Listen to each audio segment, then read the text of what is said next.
fire inside, a spark that won't hide, won't subside. Feet on the Kumusta mga kapisbam? Nagkita-kita na naman tayo ulit. For today's video, magpapalit muna tayo ng brake lever natin. At makikita nyo naman kung anong naging problema sa brake lever natin at magpapalit tayo ngayon ng CNC. Kaya makikita nyo kung ano yung gagamitin natin. Pero sa ngayon, hindi ko muna babanggitin kung sino ang nagbigay sa atin. Pero kung mapapanood nyo to ang video na to, nagpapasalamat ako sa kanya. Siya na rin naman ang nagsabi na kahit wag ko na i-vlog at wag na magitin ang pangalan niya.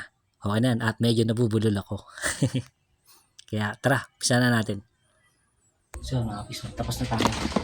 Ilagay na natin ng isa. Ayan o. Okay na to. Naman tayo sa kabila.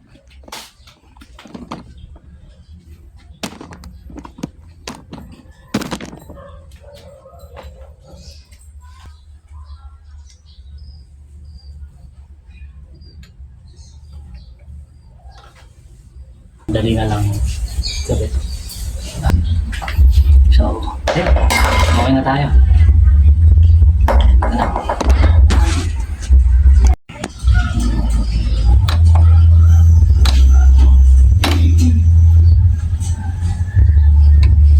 Ayan, nag-a-adjust siya. So, okay na sa akin yung ganyan. Tapos, eto. Ganun din. Nag-a-adjust din. Ayan.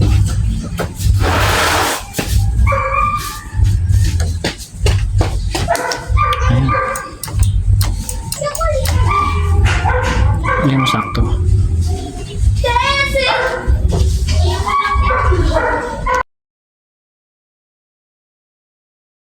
on the ground, but I'm touching the sky.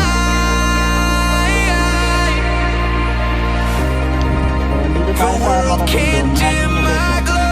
At yun, tapos Nagdi-deliver na tayo ka. magpalit ng brake Tapos, lever natin. may mga Diretso na tayo sa mapupuntahan ating kang trabaho. lugar. At syempre, hindi natin Ganito sasayangin gagawin mo, syempre, enjoyin mo to. Tingnan nyo to. oportunidad na makapag-video sa isa sa mga gandang lugar dito sa Cavite. Itong lugar Ayan, na to makikita ay nyo, part ayan, pa rin ng oo. Cavite. Tinatawag to Ang ganda, General diba? Emilio Aguinaldo dito sa Cavite. Highland siya. At napakaganda dito, napakatahimik Ayan, at lumapit tayo. Ayan, o, tingnan nyo. lamig ng lugar na to. Kung makikita nyo naman Ang dito ganda sa ng video lugar. na to, napakataas ng tulay na to. Imagine nyo kung gaano siya kalalim. Pero syempre sa pagkakataon to, dahil nga bilang Tumakot alam tayo rider ay ini-enjoy ko yung mga lugar dito sa Cavite at hindi ko na muna binaba yung falls. Malapit Ayan, yan oh. sa falls eh. Tingnan nyo. Kaya ayun, Ayan. enjoy ko lang. Dito lang to sa Napakasarap Cavite. makita na ganito Diba? ang lugar na napupuntahan ko bilang Mas imagine ninyo, isang diba? lalamog rider. Ang ganda ng lugar na to. Tahimik. Ayun. Gusto ko lang may share sa inyo. O, diba?